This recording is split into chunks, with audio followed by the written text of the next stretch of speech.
આપણે ઈશ્વર પિતાના વચન તરફ જઈએ અને બાઇબલની અંદરથી માથીની લખેલી સુવાર્તા તેનો 13મો અધ્યાય,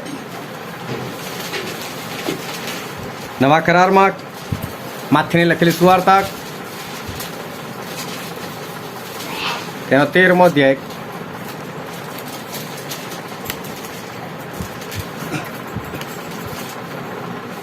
અને આપણે વાંચીશું તેની 10મી કલમથી લઈને તેની 16મી કલમ સુધી. માથી 13, 10 થી 16. પછી શિષ્યોએ પાસે આવીને તેને કહ્યું, તેઓની સાથે દ્રષ્ટાંતોમાં શા માટે બોલે છે? ત્યારે તેણે તેઓને ઉત્તર દીધું કે આકાશના રાજ્યના મર્મો જાણવાનું તમને આપેલું છે, પણ તેઓને નથી આપેલું. કેમ કે જેની પાસે છે તેના પાસે ને તેની પાસે પુષ્કળ થશે, પણ જેની પાસે નથી તેની પાસે જે છે તે પણ તેની પાસેથી લઈ લેવાશે. એ માટે હું તેઓની સાથે દ્રષ્ટાંતોમાં બોલું છું, કેમ કે જોતા તેઓ જોતા નથી અને સાંભળતા તેઓ સાંભળતા નથી ને સમજતા પણ નથી. અને યશાયાની વાત તેના સંબંધમાં પૂરી થઈ છે, જે કહે છે કે તમે સાંભળતા પણ સમજશો નહીં અને જોતા જોશો પણ તમે છૂટશે નહીં. કેમ કે એ લોકોના મન જડ થઈ ગયા છે અને તેઓના કાન ભેર મારી ગયા છે ને તેઓએ પોતાની આંખો નીચેલી છે રાખેલી તેઓને આંખે સૂજે ને તેઓ કાને સાંભળે અને મનથી સમજે ને ફરે અને હું તેઓને સાજા કરું. પણ તમારી આંખોને ધન્ય છે કેમ કે તેઓ જુએ છે અને તમારા કારણે ધન્ય છે કેમ કે તેઓ સાંભળે છે. ઈશ્વર પિતાનું વાંચેલું વચન આપણા માટે પુષ્કળ આશીર્વાદિત છે અને ઈશ્વર પિતાનું વચન સત્ય છે અને બાઇબલનું વચન એવું કહે છે કે તમે સત્ય જાણશો અને સત્ય તમને મુક્ત કરશે. હાલેલુયા. ખૂબ ધ્યાનથી આજે ફરીને એકવાર આપણે ઈશ્વરના વચનો સાંભળે કે જેથી કરીને આપણે એને હૃદયમાં ઉતારી શકીએ, ગ્રહણ કરી શકીએ, વિશેષ કરીને એ પ્રમાણે ચાલીને આપણે આકાશના રાજ્યના આપણે વારસદાર બની શકીએ. તો બહુ ધ્યાનથી ઈશ્વરના વચનો આપણે સાંભળીએ. એકવાર એક ભાઈને હું મળેલો હતો અને મળવાનું કારણ હતું કે એમને ઘણું બધું દેવું હતું અને દેવું હતું લગભગ 28 લાખ રૂપિયાનું. અને આ વાત કરું છું લગભગ 2006-07ની આસપાસની વાત. 28 લાખ રૂપિયા દેવું કે જે બહુ ભારે અને જે બહુ મોટી રકમ કહેવાય. સાથે ભયંકર ઇજ્જત ખરાબ થઈ ગયેલી હતી અને પોલીસ કેસ થયેલા હતા. લોકો મારવા માટે આવતા હતા, ઝઘડા કરવા માટે આવતા હતા અને એ ભયંકર પરિસ્થિતિ. એટલું જ નહીં પણ નોકરી પણ નહીં, કમાણી પણ નહીં. એક જ છોકરો અને તો હજુ સ્કૂલમાં ભણતો હતો અને દૂર દૂર સુધી કોઈ આશા નહીં કે 28 લાખ રૂપિયા જે છે એ દેવું જીવતા જીવ ચૂકતે થાય. કોઈ પરિસ્થિતિ એવી હતી નહીં અને અમારે ભેગા થવાનું થયું અને મને એક જ વાતની ખબર કે આપણા ઈશ્વર જે છે એ સર્વશક્તિમાન છે ને બધું કરી શકે છે. એમને અમુક વચનો આપવામાં આવ્યા, વિશ્વાસમાં લેવામાં આવ્યા, રેગ્યુલર મુલાકાતો થઈ અને વિશ્વાસમાં વધતા ગયા, પ્રાર્થનાઓ થતી ગઈ, ઈશ્વર દરવાજા ખોલતા ગયા અને ધીરે ધીરે કરીને એમનું દેવું બધું ઉતરી ગયું. બહુ વર્ષો ના વીત્યા પણ દેવું જે છે એ બધું ઉતરી ગયું.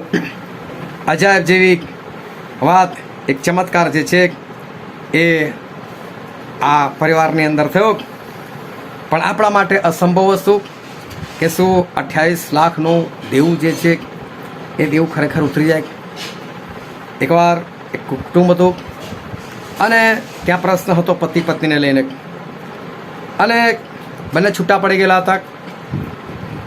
ભેગા થવાય એ કોઈ શક્યતા નહોતી. પતિ વ્યભિચારની અંદર હતા અને પરિસ્થિતિ એવી હતી કે કોઈ પણ સંજોગોની અંદર પતિ પત્ની એક ના થાય. એમની સાથે પણ મળવાનું થયું. ઈશ્વરની કૃપા થઈ, વચનો આપવામાં આવ્યા, વચનો ગ્રહણ કરવામાં આવ્યા અને માનવામાં આવ્યા. અને થયું એવું કે બહુ જ થોડો સમય, મહિનાઓ પણ ના કહેવાય એટલા નજીકના સમયની અંદર એકવાર બેનનો ફોન આવ્યો અને ફોન આવ્યો અને મને કીધું કે અમે પતિ પત્ની એક થઈ ગયેલા છે. આશ્ચર્યજનક ઘટના. જે પ્રમાણે પ્રસંગો બનેલા એ પ્રમાણે એવું લાગે કે આ કશું જ પૂરું થવાનું નથી પરંતુ ઈશ્વરની કૃપાથી એ પતિ પત્ની આજે પણ એક છે અને ઈશ્વર એ લોકોના જીવનની અંદર સરસ કામ કરી રહ્યા છે. એકવાર મારે બહાર જવાનું થયું, ગુજરાતની બહાર, અને ત્યાં કપલ મળ્યું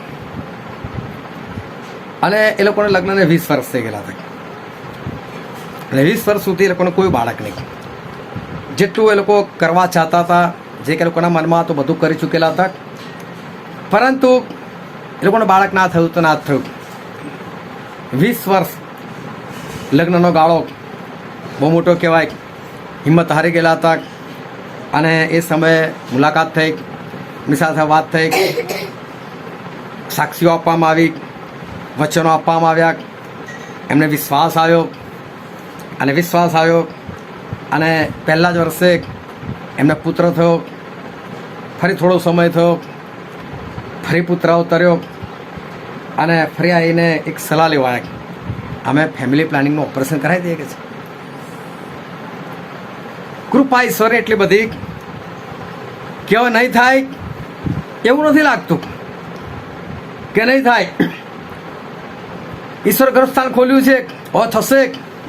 20 વર્ષ પછી અદ્ભુત ચમત્કાર, અદ્ભુત ઈશ્વરનું કામ એ લોકોના જીવનની અંદર જે છે એ દેખાયું. એક બેન હતા ભયંકર બીમારીની હાલતની અંદર અને એમનો પતિ એમને હોસ્પિટલમાં લઈ ગયા અને હોસ્પિટલમાં જે ડૉક્ટરો હતા એ લોકો કીધું ભાઈ આને લઈ જાઓ ઘરે, આ ડેડ બોડી છે, આ સાજી નથી થવાની, આ મરવાની છે, લઈ જાઓ, અમારા દવાખાનાનું નામ ખરાબ થાય કે છે. પેલો ભાઈ કે સાહેબ તમારે જે પૈસા લઈ લેજો, આવીને મારા ઘરમાં ક્યાં રાખું કે છે, મરશે એટલે ડેડ બોડી લઈ જઈશ. પતિ પણ હાથ ધોઈ નાખેલા હતા, ભયંકર બીમારી, અને એડમિટ કરવામાં આવ્યા. અને બાય ચાન્સ મારે ત્યાં કોઈ બીજા બેન માટે મારે જવાનું થયું અને અમારી નજર એક થઈ કે ભાઈ મને પ્રાર્થના માટે કીધું, એમના માટે પ્રાર્થના થઈ અને જે બેનની મૃત્યુની રાહ જોતા હતા એ બેન તો બેઠા થઈ ગયા અને એમને અદ્ભુત સાજાપણું મળ્યું. અજાયબ જેવું. એ લોકો ઈશ્વર ઓળખતા પણ નહોતા, ઈશ્વરને જાણતા પણ નહોતા. એમને નવો કરાર આપવામાં આવ્યો અને એમણે એમના દરેક સગાઓને પ્રભુ ઈસુની વાત જે છે એ પ્રભુ ઈસુની વાત જણાય કે પ્રભુ ઈસુ આવા કામ કરી શકે છે, અદ્ભુત ચમત્કાર જે છે એ કરી શકે છે. અજાયબ જેવી સાક્ષી જે છે એ ઈશ્વરે એ લોકોના જીવનની અંદર એ ઊભી કરી દીધી. આપણા ઈશ્વર એ અદ્ભુત છે, સર્વશક્તિમાન છે. આપણા ઈશ્વર એ બધું જ કરી શકે છે. એમના પાસે એવી કોઈ બાબત નથી કે જે એમના માટે અસંભવ હોય. એ દરેક બાબત જે છે એ કરી શકે છે. એક માણસ કે જે 38 વર્ષથી તો ફક્ત બીમાર છે, બાઇબલની અંદર યોહાન 5મા અધ્યાયની અંદર એની વાત લખવામાં આવેલી છે. હારી ગયેલો છે, થાકી ગયેલો છે, એના સગાઓ કોઈની પાસે નથી.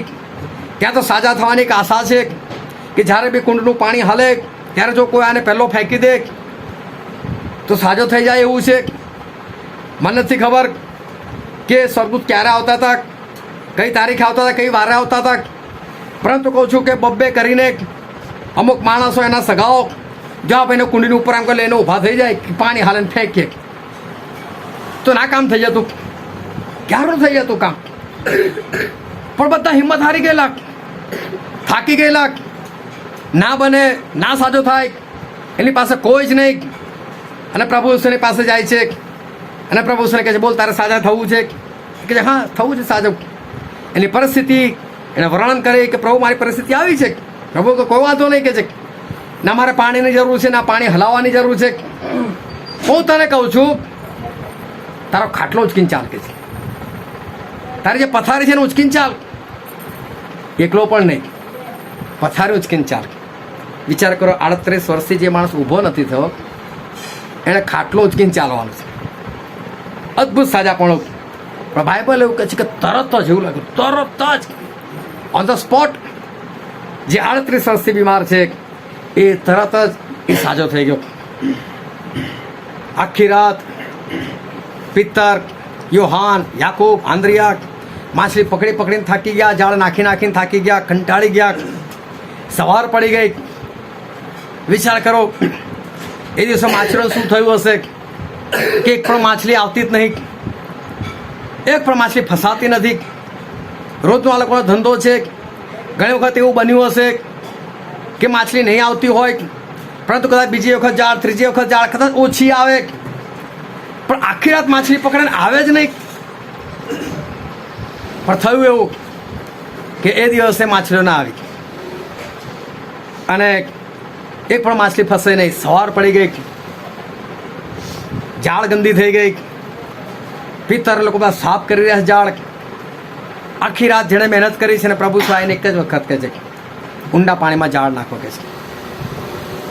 અને ઊંડા પાણીમાં જાળ નાખવામાં આવી અને બાઇબલનું વચ્ચે એવું કહે છે કે પુષ્કળ માછલીઓ આવી, જાળ ફાટવા લાગી.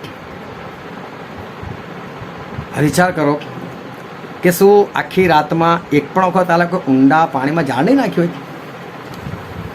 અહીં નાખી નથી, અહીં તો આ બાજુ નાખી હશે, થોડા આગળ નાખી હશે, પાછળ નાખી હશે, અને પછી બી નહીં તો ઊંડા પાણીમાં ગયા જ હશે ને.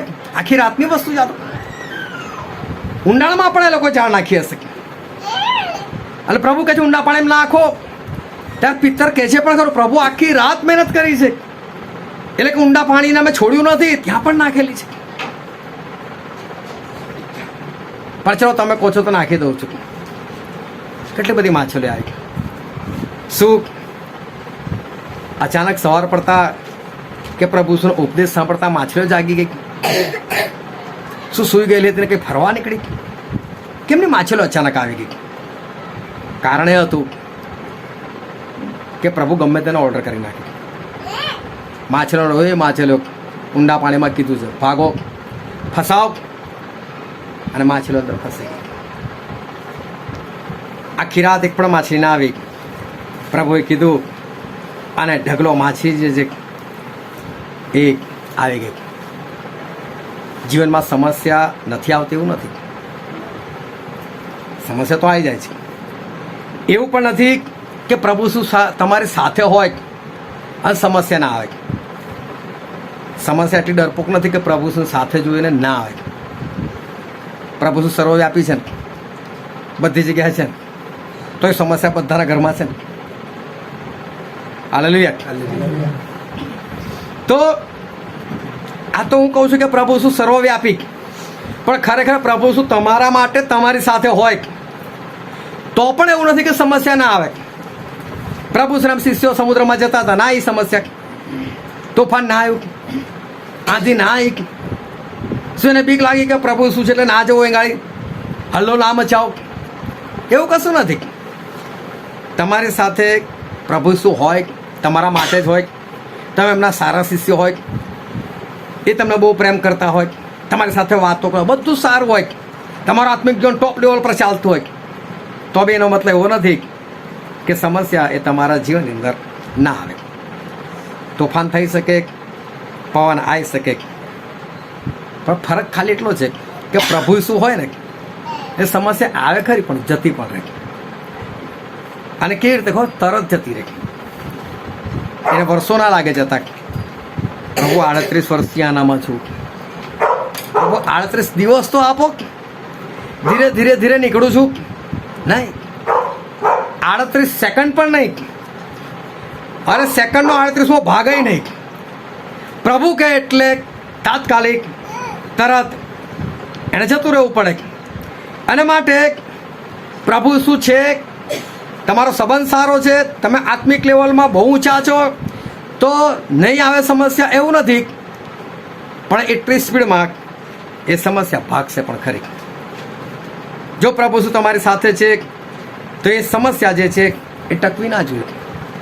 જો પ્રભુ શું તમારા માટે છે તો સમસ્યા એ ટકવી ના જોઈએ. તોફાન તરત જ જતું રહ્યું, સમુદ્ર તરત શાંત જ થઈ ગયો. એને થવું જ પડે. ભલે આખી રાત માછલી ના આવે, પ્રભુ શું આવે એટલે આ જ જાય. એ મુશ્કેલી લાંબો સમય ના ટકે, એ બેરોજગારી લાંબો સમય એ ટકે નહીં, 38 વર્ષની બીમારી એ લાંબો ટકે નહીં, એણે ભાગવું જ પડે. પરંતુ ઘણા બધા લોકોના જીવનની અંદર સમસ્યા આવે છે પણ જતી નથી. સમસ્યા આવી જાય છે પણ જતી નથી. ઘણી વાર તો એવું લાગે બસ હો ગઈ જઈ રહી છે આશા બંધાય પણ ફરી પરિસ્થિતિ હતી એવી ને એવી જ થઈ જાય. ફરી પાછું જીવન જે છે એ પ્રમાણે જ ચાલે. એક સ્ત્રી હતી, એનું નામ હતું નાઓમી. નાઓમીનું પુસ્તક છે ને? નથી. પુસ્તકમાં નાઓમી છે. હવે નાઓમી રહેતી હતી બેથલેહેમમાં, અને બેથલેહેમનો અર્થ એવો થાય છે રોટલીનું ઘર. હાલેલુયા. એટલે કે જ્યાં રોટલીઓ રહે છે, જ્યાં અનાજ છે એવી જગ્યા. પણ થયું કે પડ્યો દુકાળ, ત્યાં દુકાળ પડ્યો એટલે નાઓમી વિચારો અહીંથી ભાગો. એટલે નાઓમી, એનો પતિ, એના 2 છોકરા 4 જણ ત્યાંથી નીકળી ગયા અને મોઆબ દેશમાં ગયા. અને મોઆબ એટલે શ્રાપિત જગ્યા. એક શ્રાપિત જગ્યા હતી, ત્યાં એ લોકો જઈ ચડ્યા. બેથલેહેમ જે રોટલીનું ઘર હતું એને લોકો છોડ્યું અને મોઆબ દેશની અંદર એક શ્રાપિત જગ્યાની અંદર એ લોકો જતા રહ્યા. હવે થયું એવું કે ત્યાં ગયા પછી પહેલાં તો નાઓમીનો પતિ જ મરી ગયો, વિધવા થઈ ગઈ. દુકાળ ગયો નથી, એક સમસ્યા ગઈ નથી, બીજી સમસ્યા એની ઊભી થઈ ગઈ, વિધવા થઈ ગઈ. ભાઈ છોકરા જુવાન, ચલો લગ્ન કરાવું, વહુ આવશે તો ઘરનું બી કામકાજ થશે. વૃદ્ધ છે નાઓમી, ઘરનું કામકાજ વહુ કરશે, છોકરાઓ બહાર જઈને કંઈ કમાશે, ભલે પતિ ગયો કંઈક સારું થશે. છોકરો બી મરી ગયો. દુકાળ ગયો નથી, એક સમસ્યા ગઈ નથી, વિધવા થઈ ગઈ, એ સમસ્યા ગઈ નથી, એ સમસ્યા જાય એવી નથી. ત્રીજી સમસ્યા છોકરો ગયો. હવે એક પાત્ર એવું આવ્યું કે જેને ખવડાવવાનું પણ છે, અને એવું પાત્ર જતું કે જે કમાઈ શકે છે.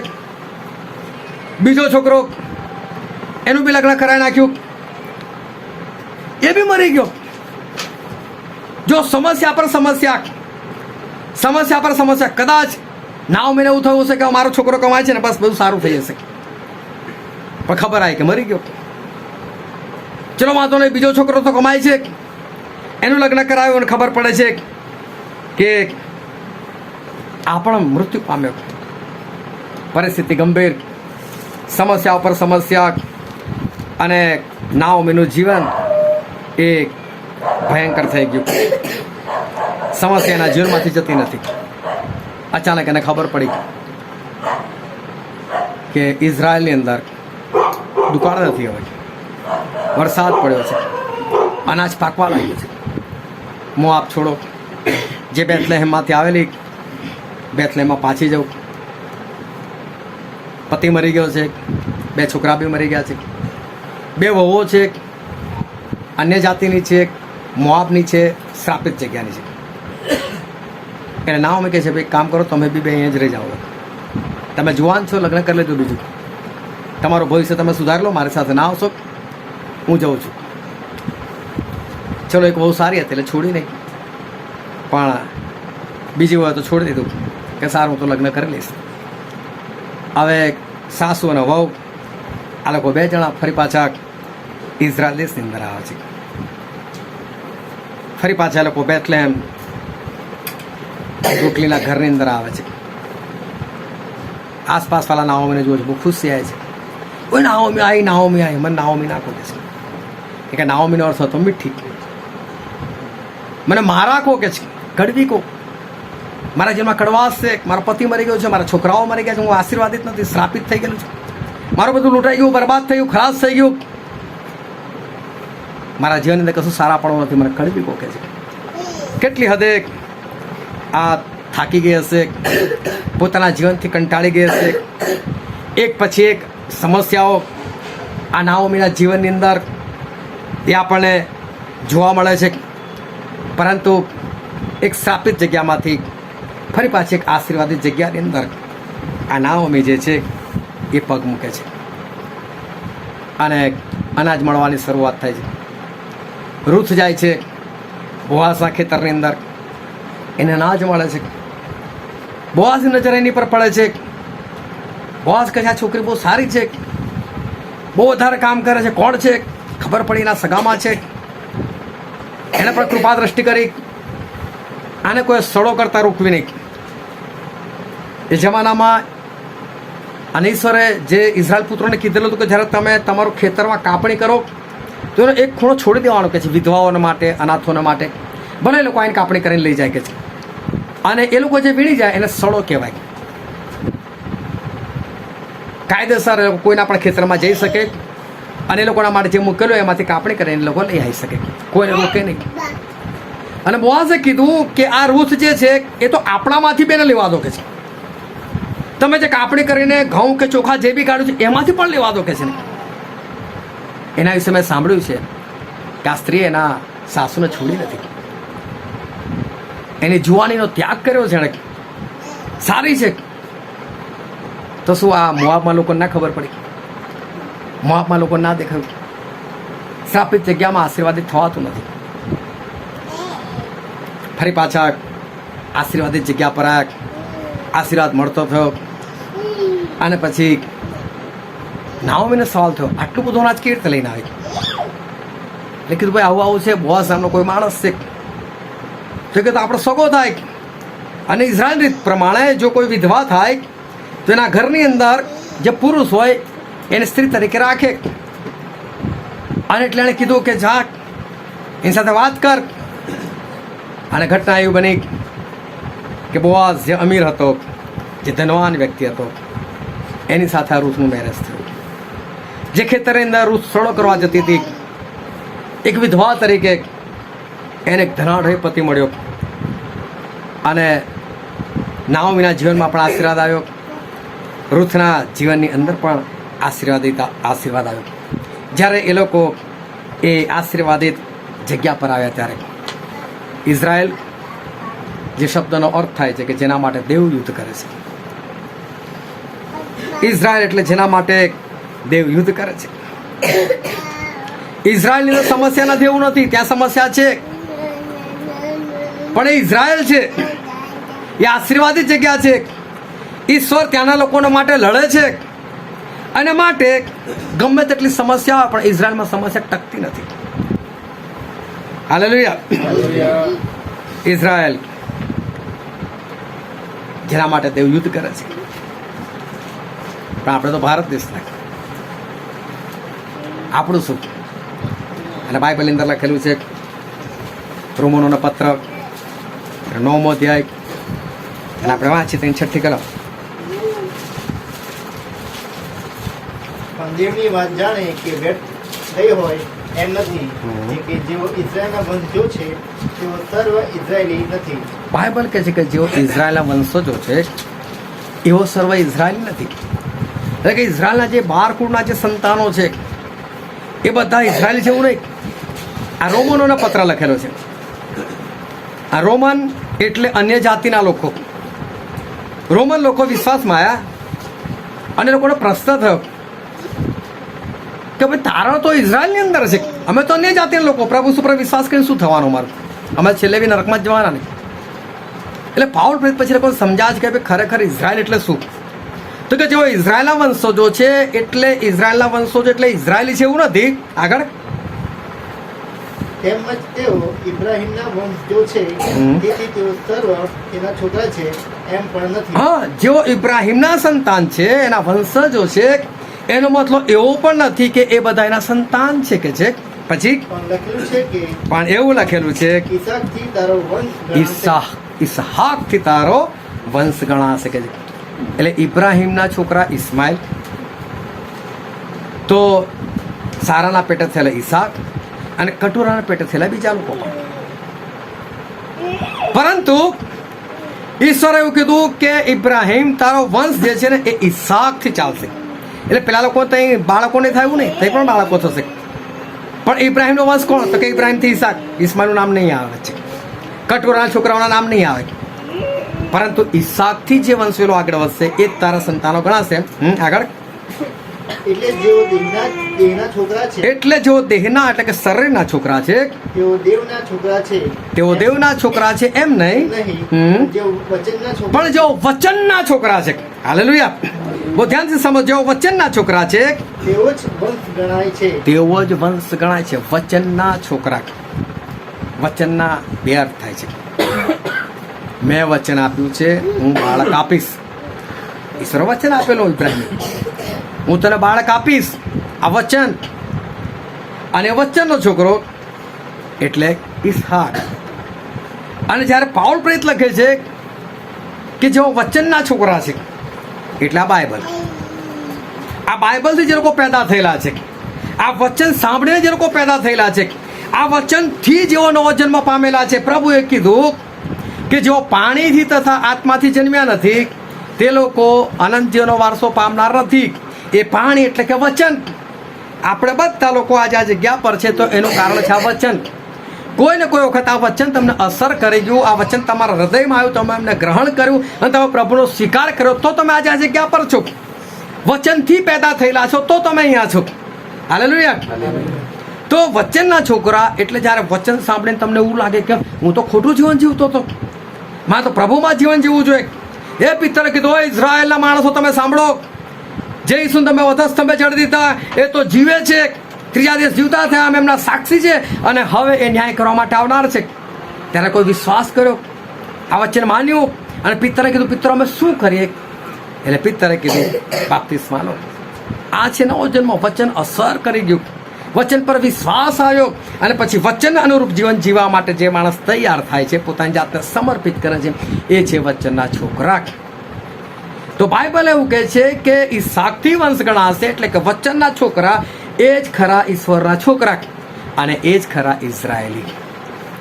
હાલેલુયા. તો ખરા ઇઝરાયેલી કોણ છે? જે ઇઝરાયલમાં 12 કુળની અંદર પેદા થયા એ નહીં, પરંતુ જો ઈશ્વરના વચનથી પેદા થયેલા છે એ લોકો. અને જ્યારે આપણે આ વચનથી પેદા થઈએ, આ વચનથી નવો જન્મ પામે, ત્યારે આપણે ઇઝરાયેલી. અને આપણે ઇઝરાયેલી તો આપણે આશીર્વાદિત. અને આપણે આશીર્વાદિત ઇઝરાયેલી એટલે દેવ આપણા માટે યુદ્ધ કરે. અને દેવ આપણા માટે યુદ્ધ કરે એટલે તમારી કોઈ પણ સમસ્યા આવે ખરી પણ ટકે નહીં, એને ભાગવું જ પડે. આ છે સાચા ઇઝરાયેલીની નિશાની. સમસ્યા તો આવે છે પણ જતી પણ સ્પીડમાં રહે છે. પણ જો જીવનની અંદર સમસ્યા આવતી હોય અને લાંબો સમય ના જતી હોય તો પોતાની જાતને તપાસવાની જરૂર છે કે હું ઇઝરાયેલી છું કે નહીં, હું વચનનું સંતાન હું છું કે નહીં. કારણ કે બાઇબલનું વચન કહે છે કે શાસ્ત્રનું પુસ્તક એને 107મો અધ્યાય 20મી કલમ,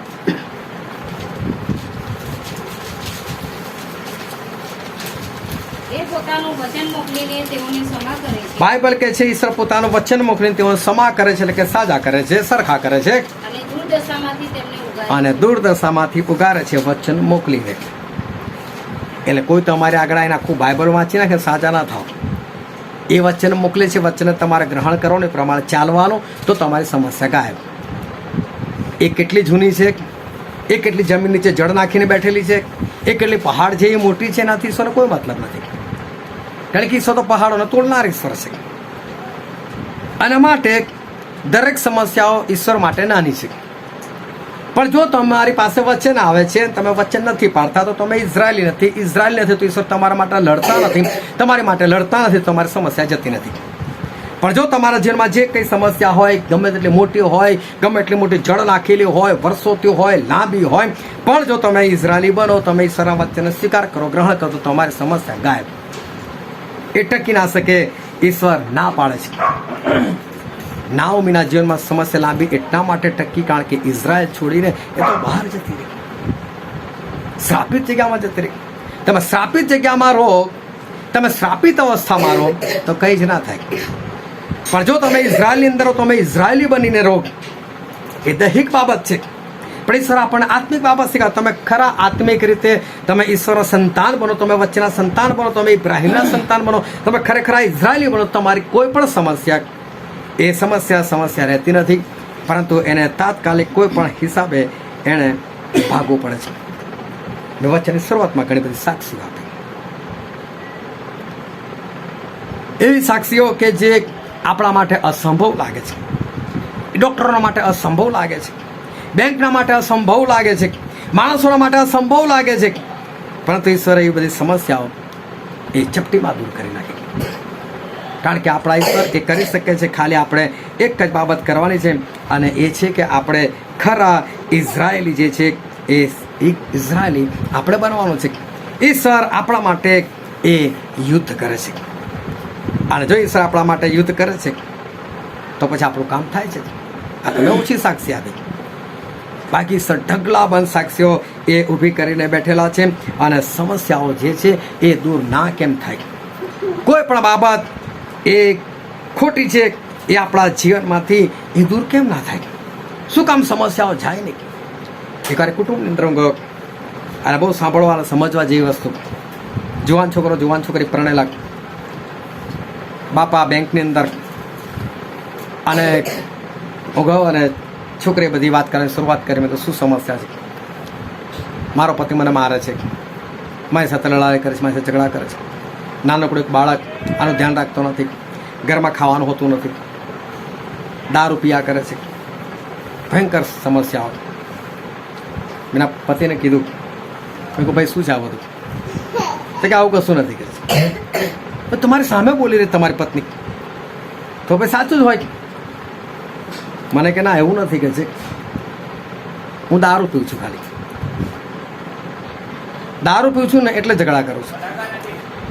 દારૂ પીઉં છું એટલે ઘરમાં પૈસા નથી આવતા, દારૂ પીઉં છું એટલે મારું ધ્યાન આ લોકોને પર રહેતું નથી. મૂળમાં દારૂ છે, દારૂ હટી જાય પછી બધા પ્રોબ્લેમ સોલ્વ છે. તો તમે આટલું સમજી શકો છો. તો શું કરવું છે? મારા માટે પ્રાર્થના કરું, દારૂ છોડવું. દારૂ સાથે બધી સમસ્યા જતી રહેશે. સમજદાર ભાઈ પ્રાર્થના કરી એના માટે. અઠવાડિયું થયું, ફરી મુલાકાત લીધી. શું ભાઈ કેવું છે? જે દિવસની પ્રાર્થના થઈ ત્યારથી અત્યારે દારૂ નથી પીધું. બેનને કીધું, બેન કેવું છે? બહુ સારું થઈ ગયું છે અમારું. ફરી અઠવાડિયું થયું, ફરી મુલાકાત, બધું સારું છે. ફરી અઠવાડિયું, ફરી મુલાકાત, બધું સારું છે. મહિનો થયો, ફરી ગયો, વાતાવરણ બગડેલું હતું. શું થયું? દારૂ પીવાનું શરૂ કર્યું. તો કે ના, દારૂ નથી પીતા. હવે પત્ની થોડી ટેડી જવા લાગી. હવે એને ઝઘડા કંકાસ ઉભા કરી. પેલી આદત પડી ગયેલી એને, એના વગર જીવવું નહોતું એને. મેં કહું બેન, આટલા બધા તમારા જીવનમાં પ્રશ્ન હતા, આ ભાઈના દારૂ છોડવાથી બધું સારું થઈ ગયું, તો તમે કેમ ઊભા થયા? તમે કેમ ઊભા થયા? આ બધી બાબત એણે વાત ના સ્વીકારી. બધો વાંક પત્નીનો.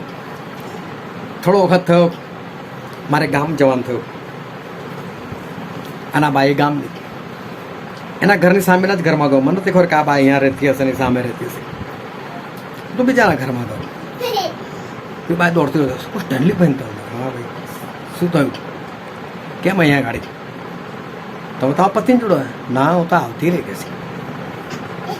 ઝઘડા કંકાસ ના પૂછાય. કોઈ પીવાનું શરૂ કરો કે ના? મેં બેન વાંક તમારો છે, પીતો તો મારઝૂડ કરો, તારે બેહી રહેલી તું. આ બધું સારું થયું, તને ચરબી ચડી છે.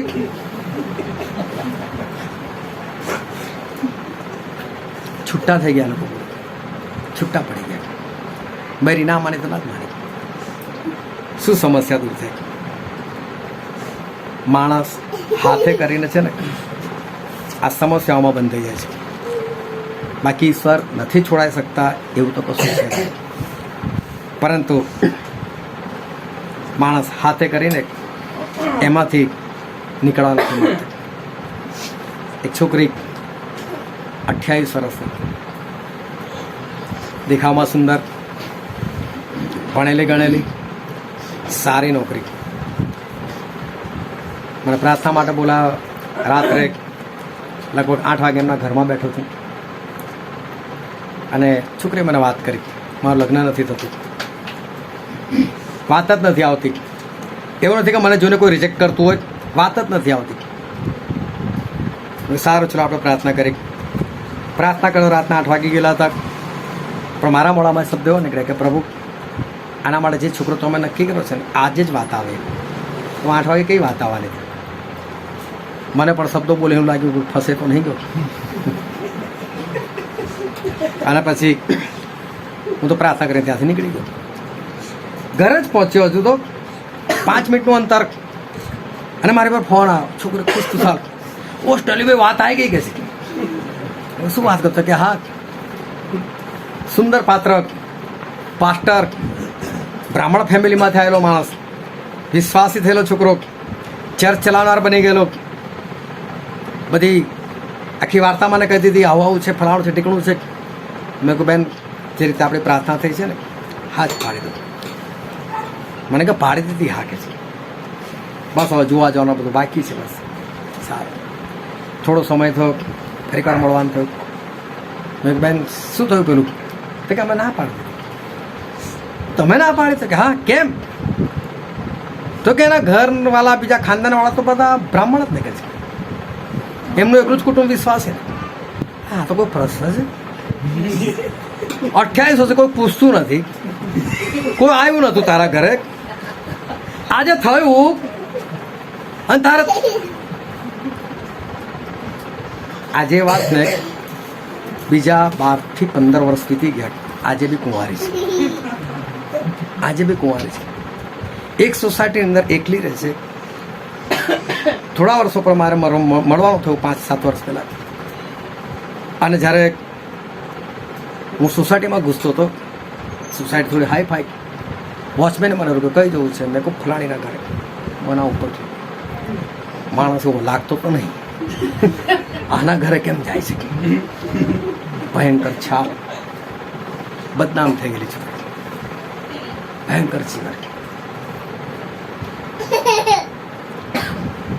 સમસ્યા નથી જતી એવું નથી, માણસ સ્વીકારતો નથી, ઈશ્વર વચન ગ્રહણ કરતો નથી, ઇઝરાયલી બનતો નથી, એને મોઆબમાં જ રહેવું છે. અને માટે એના જીવનની અંદર જે કામ થવું જોઈએ એ કામ થતું નથી. કોઈ પણ સમસ્યા ખરેખર એ સમસ્યા નથી. આપણા ઈશ્વર જે છે એ બધું જ કરી શકે છે. માથીની સુવાર્તામાં લખેલું છે 13મો અધ્યાય અને તેની 58મી કલમ. તેઓના અવિશ્વાસને લીધે તેણે ત્યાં ઘણા પરાક્રમી કામ કર્યા નહીં.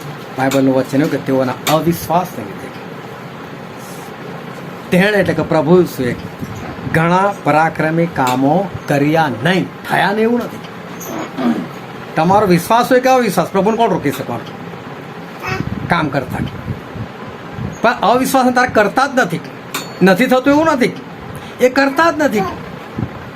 તો જેટલાના જીવનમાં સમસ્યા હશે એ સમસ્યાઓ ના ગઈ ને, એટલે કોઈ વિશ્વાસ ના કર્યો, વચન ના ગ્રહણ કર્યું, તો સમસ્યાઓ ના ગઈ ને.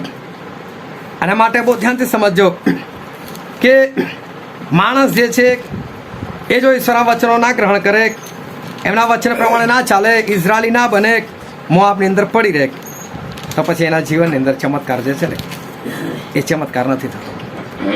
એના જીવનની અંદર જે મુશ્કેલીઓ જે છે એ મુશ્કેલીઓ એના જીવનમાંથી ભૂલથી પણ એ જતી નથી. અને માટે માણસ જે છે એ પોતે એનો જવાબદાર છે. પણ જો એ વિશ્વાસ કરે, ઈશ્વરના વચન ગ્રહણ કરે, તો સમસ્યા જાય. સમસ્યા નથી આવવાની એવું તો છે જ નહીં, સમસ્યા આવે જ છે. પરંતુ માણસ ઇઝરાયલમાં રહેતો હોય, ખરો ઇઝરાયલી બનતો હોય, વચ્ચેનો છોકરો બનતો હોય, તો ચોક્કસ એની દરેક પ્રકારની સમસ્યાઓ છે એ દૂર જતી રહેશે. જે વચન આજે આપણે વાંચેલું હતું, માથીને લખેલી સુવાર્તા 13મો અધ્યાય 10મી કલમથી લઈને 16મી કલમ સુધી, ત્યાં પ્રભુ ઈસુ ખ્રિસ્ત એક દ્રષ્ટાંત બોલેલા. દ્રષ્ટાંત હતું બીજ વાવવાનું.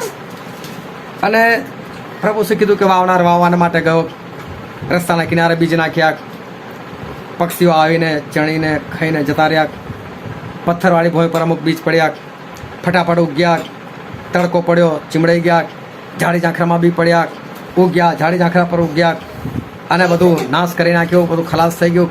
અને કેટલાક બીજ સારી ભોંય પર પડ્યા, 70 ગણા, 60 ગણા, 100 ગણા ફળ આપ્યા. બધાએ સાંભળ્યું, બધા ખુશ થઈ ગયા, જોરદાર વાર્તા, અને બધા પોતપોતાના ઘરે. પ્રભુ શિષ્યો એકલા શિષ્યો પૂછ્યું, પ્રભુ તમે કેમ દ્રષ્ટાંતો બાળકોની સાથે વાત કરો છો? વાર્તા કઈ કઈને કેમ વાત કરો છો? કે શિષ્યો શું પેલા કોઈ વાર્તા સાંભળીને જતા રહે, વાર્તા સાંભળી જતા રહે. પણ વાર્તા પછી જે એનું મોરલ છે, એની અંદર જે શિક્ષણ છે એ સાંભળવા જ ના રોકાય. વાર્તા સાંભળવાની મજા પડી જાય. પ્રભુ તમે દ્રષ્ટાંતોમાં કેમ બોલો છો? આ લોકો આવું કરે છે. પ્રભુ કે છોડે લોકોને બધાની વાતો કે છે, પણ કે છે કે તમે લોકો ડાયરેક્ટ સમજી શકો છો એ તમારી જોડે દ્રષ્ટાંતોમાં વાત કરવાની જરૂર નથી. અને પ્રભુ પછી લોકોની સાથે જે શિષ્યોની સાથે વાત કરે છે અને આપણે વાંચીએ જે લોકો દ્રષ્ટાંત સાંભળી સાંભળી જતા રહેતા હતા એવા લોકો માટે પ્રભુ શું કંઈ કહેવા માંગે છે. અને વાંચો એને કોઈ 14મી કલમ. અને યશાયાની વાત તેઓના સંબંધમાં પૂરી થઈ. જે લોકો ખાલી વચન સાંભળે છે, સમજતા નથી, પાડતા નથી, ઇઝરાયલમાં રહેતા નથી, જો શ્રાપિત અવસ્થાની અંદર મોઆબની અંદર રહેવા માંગે છે, આવા લોકો માટે પ્રભુ આજે કહે છે. ફરી વાંચો. અને યશાયાની વાત તેઓના સંબંધમાં પૂરી થઈ છે. હા, યશાયા પ્રભુ તો કઈ વાત આ લોકોના સંબંધમાં પૂરી થાય છે. જે કહે છે કે હા, યશાયા એવું કહે છે, તમે સાંભળતા સાંભળશો પણ તમે સાંભળતા સાંભળશો પણ સમજશો નહીં. બહુ ધ્યાનથી સમજો એક બાબત. તમે સાંભળતા સાંભળશો પણ સમજશો નહીં. ને જોતા જોશો તમે જોતા જોશો પણ તમને સૂઝશે નહીં. તમને નહીં સૂજે. કેમ કે એ લોકોના મન જડ થઈ એ ગયા લોકોના મન જડ થઈ ગયેલા છે, ને તેઓના કાન બેર મારી એ ગયા લોકોના છે. કાન બહેરા થઈ ગયેલા છે, ને તેઓએ પોતાની આંખો મીચેલી એ છે. લોકોએ પોતાની આંખો બંધ કરી દીધી છે. લખેને તેઓને સૂજે રખડે તેઓને સૂજે એટલે કે દેખાય, ને તેઓ કાને તેઓ સાંભળે કાને સાંભળે, ને મનથી સમજે મનથી સમજે, ને ફરે ફરે અને હું તેઓને સાચા અને હું તેઓને સાજા કરું છું. કલમ બહુ ધ્યાનથી સમજજો. કલમ એવું કહેવા માંગે છે, સાંભળતા તેઓ સાંભળશે, નહીં સમજે. એ લોકોની આંખો મીચેલી છે, એ લોકોનું ધ્યાન નથી. રખે ને કે છે એ લોકો પાછા ફરે, એ લોકો સમજે, એ લોકો પાછા ફરે, એ લોકો પસ્તાવો કરે અને હું તેઓને સાજા કરું. પ્રભુ કહે છે કે હું તેઓને સાજા કરું. શું પ્રભુ આ લોકોને સાજા કરવા નથી માંગતા? શું પ્રભુ એવું ચાહે છે કે આ લોકો સાંભળે પણ સમજે જ નહીં? શું પ્રભુ એવું કહેવા માંગે છે કે આ લોકો પસ્તાવો જ ના કરે? શું પ્રભુ એવું ચાહે છે કે કદાચ પસ્તાવો કરી નાખશે તો મારે સાજા કરવા પડશે ને આ લોકો પસ્તાવો ના થવો જોઈએ આ લોકોને? શું પ્રભુ આવું કંઈક કહેવા માંગે છે? ફરી એકવાર આપણા કલમમાં છે 14મી. અને યશાયાની વાત તેઓના સંબંધમાં પૂરી થઈ છે. હા. જે કહે છે કે તમે સાંભળતા સાંભળશો પણ સમજશો નહીં. તમે સાંભળતા સાંભળશો પણ સમજશો નહીં. જો બહુ ધ્યાનથી સમજજો. પ્રભુ એવું કહે છે તમે સાંભળતા સાંભળશો પણ તમે સમજશો નહીં, કે તમને નહીં સમજ પડે. પછી ને જોતા જોશો તમે જોતા જોશો, તમારી આંખો જોઈ રહેલી છે પણ તમને સૂઝશે નહીં. પણ તમને નહીં દેખાય. તમે જોઈ રહેલા છો પણ તમને નહીં દેખાય. બહુ ધ્યાનથી સમજજો કે તમે સાંભળતા સાંભળશો પણ તમે સમજશો નહીં. બરાબર તમને સંભળાય છે. જે પ્રમાણે ઈશ્વર કહેવા માંગે છે એ જ પ્રમાણે તમે સાંભળી રહેલા છો. જેવા શબ્દો ઈશ્વર તમારા કાનની અંદર મૂકવા માંગે છે એવા જ તમે સાંભળી રહેલા છો. જે સેવક જે રીતે બોલી રહેલ છે, પ્રભુએ જે રીતે કીધેલું છે એ જ પ્રમાણે અક્ષરશ યોગ્ય રીતે જ તમે સાંભળી રહેલા છો, પણ તમે સમજતા નથી. તમે સાંભળો છો પણ તમે સમજતા નથી. પ્રભુનો વાંક નથી. આ પ્રભુ એવું કહેવા માંગે, તમે જાણી જોઈને તમને ખબર પડે કે શું કહેવા માંગે છે.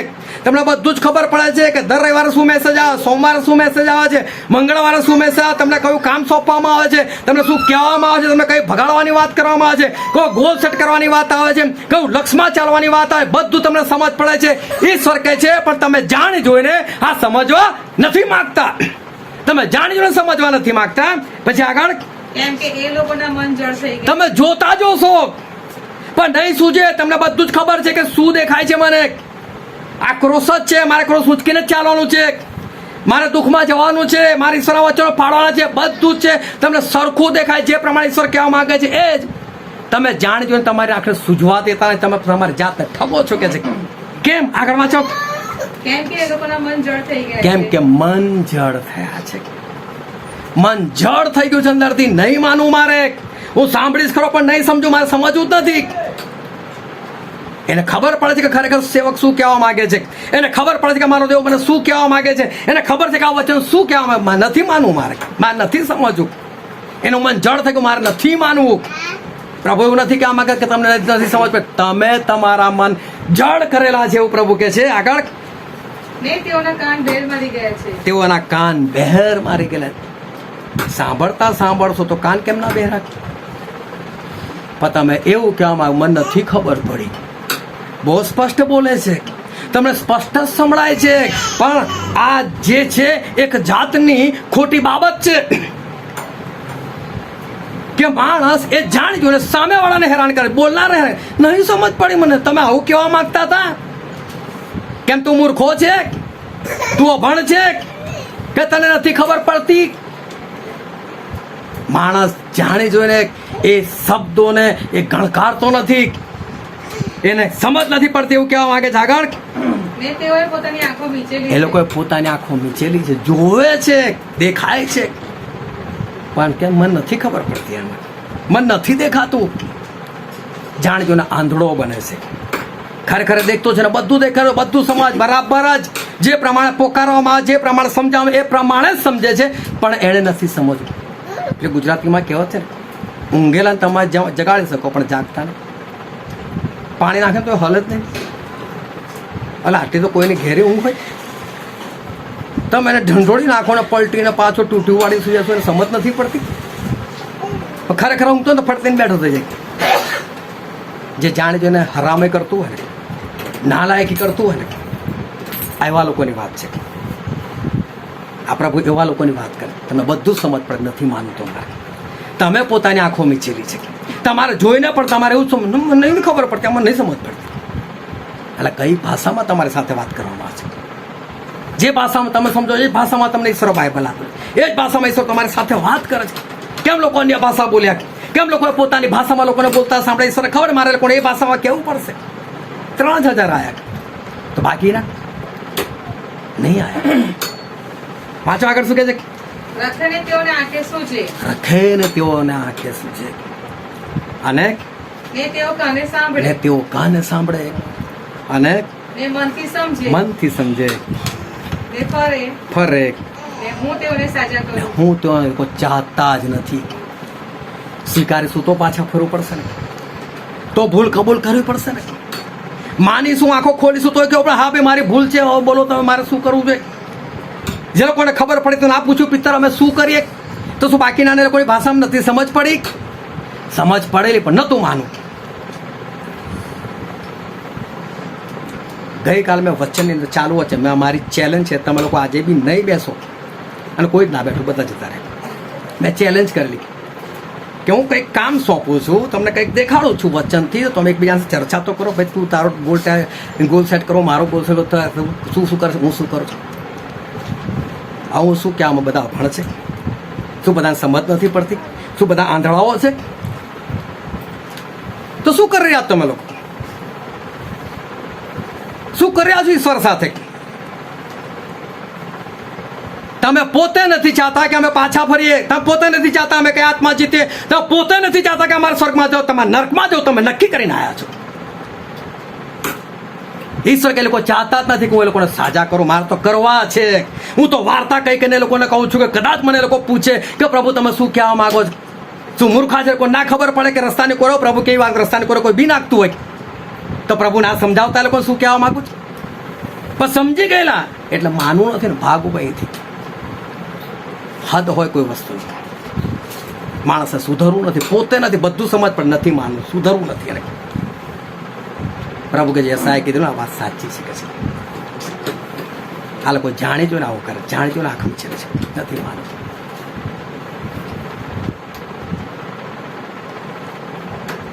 સમસ્યા જાય કેમ નહીં? કોઈ વસ્તુનો ફેંસલો આવે કેમ નહીં? માણસે ના કરવું હોય તો છે, બાકી આપણે કરી કેમ ના શકીએ? થાય કેમ નહીં? ઈશ્વર કહે છે હું ઇઝરાયલનો દેવ, તમારા માટે લડનાર દેવ, તમે શાંત રહો, હું લડીશ. પણ ઇઝરાયલી બનો તો ખરા, બનવું જ નથી. જો પ્રભુ તમારું પેલું નહીં કરે પણ સ્વર્ગના દરવાજા ખુલી નાખતા. પ્રભુ સ્વર્ગના દરવાજા ખુલ્લા જ રાખેલા છે, પણ તાકાત છે કોઈ એની પહેલા જાય ઘૂસી શકે? નહીં ઘૂસાય. આંખો ખોલો, જાણે જોને મીચેલી છે. આવા ના બનો. સમજો ખરેખર ઈશ્વર વચ્ચેના અધીન થાવ. એનું આવું ખરેખર બહુ નજીક છે. એ પરિસ્થિતિ તમને કહીને નહીં આવવાની. જે દિવસે પવિત્ર આત્માએ ખાલી આટલું કીધું ને, એન્ટી ક્રાઇસ્ટને શેતાને મારું કામ પૂરું થઈ ગયું, મુદ્રા કરવાનું, એના કલાકમાં તમારી પાસે ખબર આવી છે અમેરિકા ખલાસ થઈ ગયું. બધું તૈયાર છે તકતો. પછી મને ભાગીને દેખાડજો કયો રસ્તો તમને સૂચે છે ભાગવા માટે. બધું તૈયાર છે. નથી તૈયાર તો જે ઇઝરાયેલી છે નથી તૈયાર. બહુ ભયંકર બાબત છે, ભયંકર. આપણે સમજ કેમ ના પડે, આપણે કેમ ના સમજી શકીએ. પણ પ્રભુ શું પોતે કહે છે, યશાએ કીધેલું ને એવું આ લોકો કરે છે. એ લોકોએ મંજળ કરેલા છે, એ લોકોએ આંખો મીચેલી છે. એ લોકો નથી ચાહતા કે સાંભળીશું તો અમારે પાછું પડવું, અમારે પાછું જ નથી પડવું. ભૂલ નથી સ્વીકારી. આજે ફરીને એકવાર તમને કહું છું, ફરો પાછળ. અસંભવ નથી. જો તમે તમારી ભૂલ કબૂલ કરશો, સ્વીકારશો, એકબીજાની મદદ લેશો, ના કેમ કામ થાય. તમે ના કેમ દોડી શકો, તમે આત્મા ના કેમ બધું થશે. પણ સાંભળનારા થાવ. આ યશાનું વચન જે છે તમારા માટે સાચું ના પડવું જોઈએ, તમારા બધા માટે વચન ખોટું પડવું જોઈએ. બનો એ વાક્ય, ખરા ઇઝરાયલી બનો, બચી જાઓ. આપણે આંખોને બંધ કરી, આપણા મસ્તકો એ જીવતાદીની હજુરોમાં નમાય કે જે અદ્ભુત, જે સનાતન, જે પવિત્ર ઈશ્વર છે, જે આપણી મધ્ય હાજર છે. વાલાઓ, પ્રભુ આપણને કેટલી તક આપી રહ્યા છે. કેટલી વખત પ્રભુ એમના વચનથી આપણી સાથે વાત કરી રહ્યા છે. કેટલું ઉત્તેજન, કેટલો ઠપકો આપણને આપી રહ્યા છે.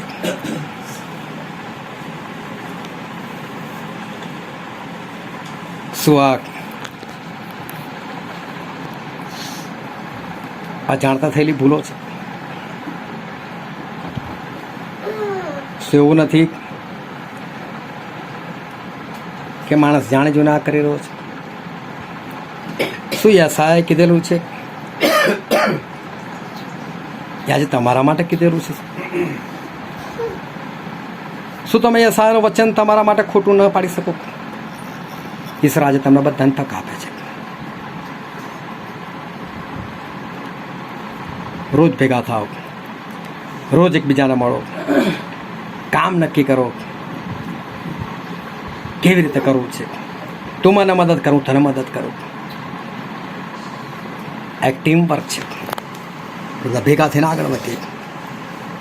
આજે આ જેવું કામ કરનાર થઈએ.